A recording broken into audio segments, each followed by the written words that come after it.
All right, last one here. A few more questions to go through.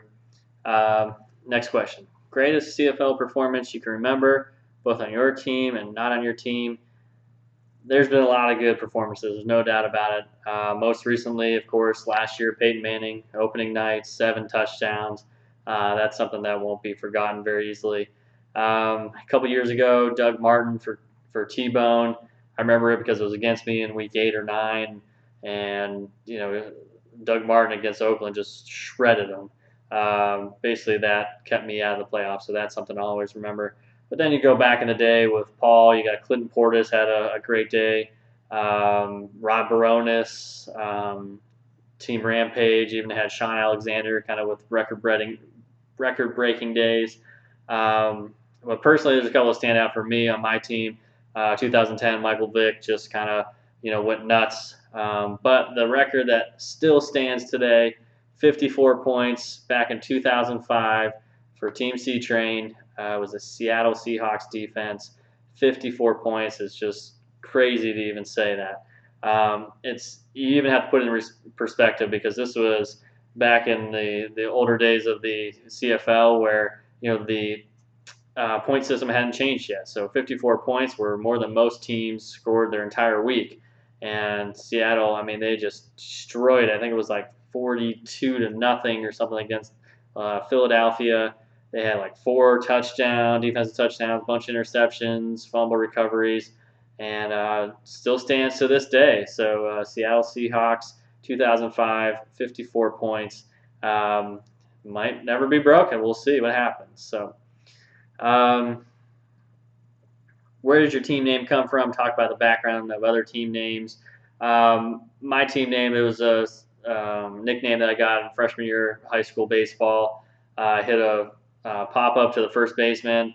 He was in the base path, and instead of kind of going around him, I kind of lowered my shoulder and knocked him over and got thrown out of the game. And Coach Ed D'Angelo, if some of you remember him, he called me the Mullane Train, and it kind of stuck from there. Then it kind of went from Mullane Train to C Train to kind of all back and forth. So even Doctor C Train as most recently. But other team names we've seen Ryan's team name changed a number of times. I remember, of course, Rampage, Rhinos. I think he had Team Ramrod at one point. So those have been funny. Bugman, Bug Boy, that's kind of self-explanatory. Thundering Turd, that kind of goes back to the high school days of nicknames from Canfield High School baseball. So interesting how some of the names form and they stick with you, but definitely something that is important to the league, no doubt about that. So, what are some of your memories of big man Ron Capretta? Oh man, there's a lot of good memories of him. Of course, not even just for fantasy football purposes, but outside of that, being friends with Adam and Ryan growing up, I mean, saw a lot of good things throughout the years. But as far as fantasy football goes, I mean, something that's always going to be memorable to me is when he introduced me as a legend, and that's something that always stick out. When his last draft, that was memorable. He was, fighting, the cancer and doing his best to do everything he can for the draft. And really wasn't all there, but I mean, he was. I remember him laughing really hard every time we played Jim Mora clip that said playoffs. Anytime somebody made a bad pick, and he just really, I don't think I've ever seen him laugh so hard. But yeah, those are some of the memories. I mean, they're going to stick with you. Definitely, he's going to be sorely. I mean, he is sorely missed. I'm sure he'll be always looking down on draft day and looking down from above. So we miss him. There's no doubt about that. He's the founder of the league, started this league, and he's somebody that can never be replaced. So talk about some of the best and worst CFL trades you remember. CFL trades have really been a controversial topic, I should say.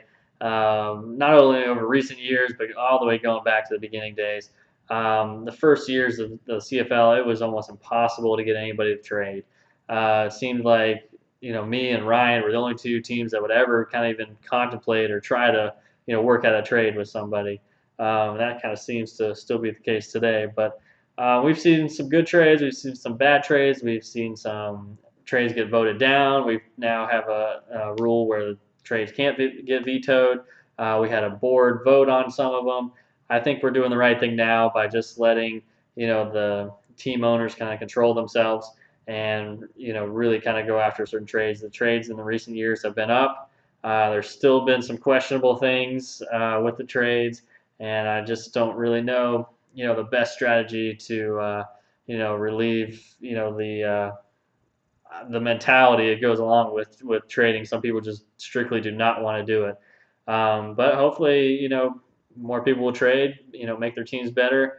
And of course, there's always going to be some bad ones that go along with that. But we'll do what we can here. So, last question: do you think some owners favor certain NFL players by team owners? Name some combinations. Oh yeah, yeah. I mean, the history of the league goes back a long time, so you have a lot of players that seem to end up on certain rosters.